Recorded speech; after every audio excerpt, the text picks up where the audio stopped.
Bonjour les enfants, j'espère que vous allez bien. Aujourd'hui, je vais vous raconter un conte que vous connaissez sûrement. Vous écoutez bien? À tout de suite.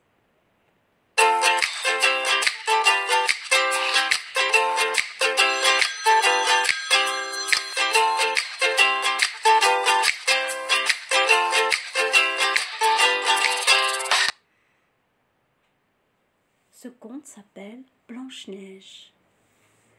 Il était une fois une reine qui cousait assise à sa fenêtre.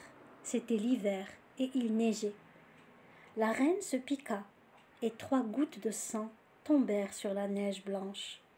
Quelque temps après, il lui naquit une petite fille blanche comme la neige. Elle la nomma Blanche-Neige. Mais la pauvre reine mourut en donnant naissance à sa fille. Plus tard, le roi épousa une autre femme qui était très fière de sa beauté. Souvent, elle regardait son miroir magique qui lui disait qu'elle était la plus belle. Un jour, la reine s'approcha de son miroir et lui demanda comme d'habitude: « Miroir, miroir joli, quelle est la plus belle au pays ?»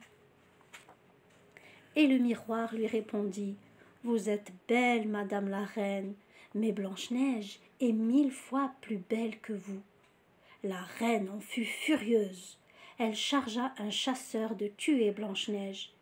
Celui-ci l'emmena dans la forêt, mais au moment de la tuer, il eut pitié d'elle et lui permit de se sauver en se disant que les bêtes féroces allaient la dévorer.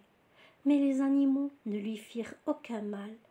La nuit venue, elle se trouva devant une petite cabane où vivaient 7 petits nains bûcherons.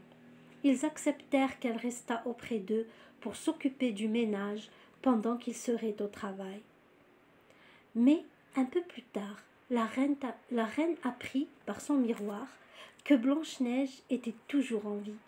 Elle décida donc de se déguiser en mendiante et prépara une pomme empoisonnée qu'elle offrit à Blanche-Neige. Ne se doutant de rien, Blanche-Neige croqua la pomme et dès qu'elle l'eut mordue, elle tomba sans vie. Quand les nains revinrent, ils trouvèrent Blanche-Neige étendue par terre, inanimée. Ils la pleurèrent 3 jours. Désespérés, ils la déposèrent dans un cercueil en cristal. Elle était toujours aussi belle comme si elle était encore en vie.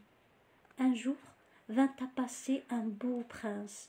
Quand il vit cette jeune fille si belle dans son coffre de cristal, il supplia les nains de le laisser l'emporter dans son palais. Mais en route, ses serviteurs trébuchèrent, le cercueil tomba et se cassa.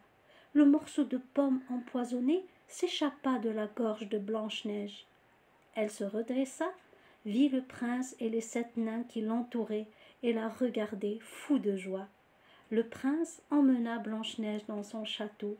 Ils se marièrent et eurent beaucoup d'enfants.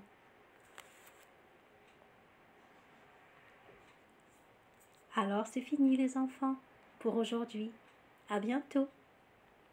Au revoir.